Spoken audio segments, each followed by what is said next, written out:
जय गुरु जी, शुक्राना गुरु जी। संगत जी, जैसे आप सभी को मकर संक्रांति की हार्दिक शुभकामनाएं। संगत जी, आज का पावन पर्व मकर संक्रांति हम बड़े धूमधाम से मनाते हैं। आज के दिन जो भी चीज़ हम दान करते हैं उसका बहुत ही पुण्य मिलता है।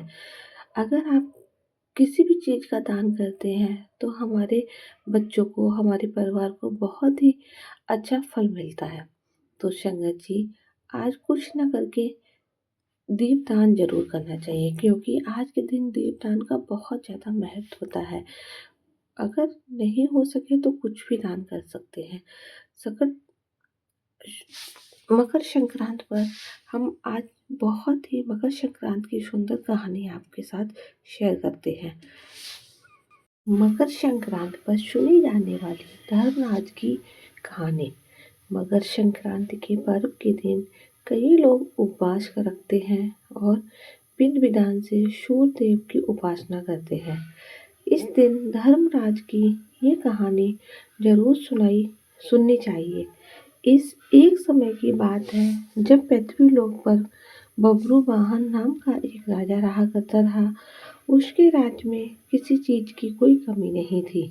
इसी राज्य में एक हरिदास नाम का ब्राह्मण भी निवास करता था, जिसका विवाह गुणवती से हुआ था, जो बहुत ही धर्मवती और पतिव्रता महिला थी।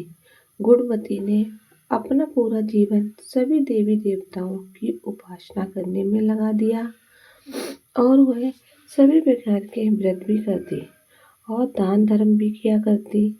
इसके अलावा अतिथि की सेवा करने को वह अपना धर्म मानती थी। ऐसे ही ईश्वर की उपासना करते हुए वह वृद्ध हो गई। जब उसकी मृत्यु हुई तो धर्मराज के दूत उसे अपने साथ धर्मराजपुर ले गए। यमलोक में एक सुंदर सिंहासन पर यम धर्मराज विराजमान थे और उसके पास ही चित्रगुप्त भी बैठे थे। चित्रगुप्त जब धर्मराज को प्राणियों का लेखा का सुना रहे थे, तभी यमदूत गुणवती को लेकर वहां पहुंचे। गुणवती यमराज को देखकर थोड़ी भयभीत हुई और मुंह नीचे करके खड़ी हो गई। फिर चित्रगुप्त ने गुणवती का ब्यौरा उसके बारे में धर्मराज जी को बताया।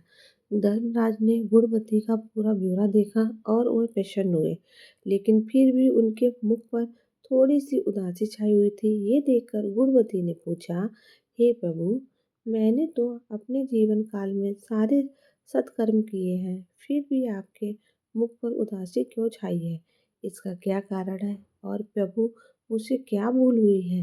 धर्मराज जी ने कहा, हे देवी, तुमने सभी देवी देवताओं के व्रत किए, उपासना की, लेकिन कभी भी तुमने मेरी उपासना या मेरे नाम से कुछ पूजा पाठ दान नहीं किया। धर्मराज की बात सुनते ही गुणवती क्षमा याचना करने लगी और कहने लगी, प्रभु, मुझे आपकी उपासना के बारे में कुछ भी पता नहीं है। कृपया करके मुझे कुछ उपाय बताइए जिससे सभी मनुष्य आपकी कृपा के पात्र बन सके और मैं आपके मुख से आपकी भक्ति का मार्ग सुनना चाहती हूँ। और मेरी कामना है कि मृत्यु लोक पर वापस जाकर मैं आपकी भक्ति करूं और सभी लोगों को इसके बारे में बताऊं। धर्मराज ने का बताया कि जिस दिन सूर्यदेव उत्तरा में प्रवेश करते हैं, यानी मकर संक्रांति के दिन मेरी पूजा शुरू करनी चाहिए और उस दिन से लेकर पूरे एक साल तक मेरी पूजा करते हुए ये कथा सुननी चाहिए। साथ ही मेरी पूजा करने वाले व्यक्ति को धर्म के 10 नियमों का पालन अवश्य करना चाहिए। पहला नियम धीरज रखना, यानी संतुष्टि रखना। दूसरा नियम अपने मन को बस में रखना और सभी को क्षमा करना। तीसरा नियम किसी प्रकार का दुष्कर्म नहीं करना है। चौथा नियम मानसिक और शारीरिक शुद्धि का ध्यान रखना। पांचवा नियम अपनी इंद्रियों को वश में रखना। छठा नियम बुरे विचारों को अपने मन में न लाना। सातवां नियम पूजा पाठ और दान पुण्य करना। आठवां नियम व्रत करना और व्रत की कहानी सुनना। नौवां नियम ये सच बोलना और सभी से अच्छा और सच्चा व्यवहार करना। और 10वां नियम, क्रोध न करना। धर्म के इस सभी लक्षणों को पालन करते हुए 1 साल तक मेरी कथा नियम से सुने, दान पुण्य और परोपकार के काम करें और अगली मकर संक्रांति पर इस व्रत का उद्यापन कर दें। इसके बाद मेरी एक मूर्ति बनाकर विधि विधान से प्राण प्रतिष्ठा करवा कर हवन पूजन करें और साथ ही चित्रगुप्त की भी पूजा करें और काले तिल के लड्डू का भोग लगाएं। इसके बाद ब्राह्मण भोज करवाएं और बांस की टोकरी में 5 सेर अनाज का दान करें। साथ ही किसी जरूरत को गद्दा, तकिया, कंबल, छप्पन लोटा और वस्त्र आदि का दान करें। संभव हो तो 9 गौदान भी करें। धर्मराज से पूरी व्रत की कथा सुनकर गुणवती ने पुनः धर्मराज जी से प्रार्थना करी, हे प्रभु, मुझे फिर से मृतलोक में जाने दीजिए, जिससे मैं आपका ये कर सकूं और साथ ही एक व्रत का प्रचार भी लोगों में कर सकूं।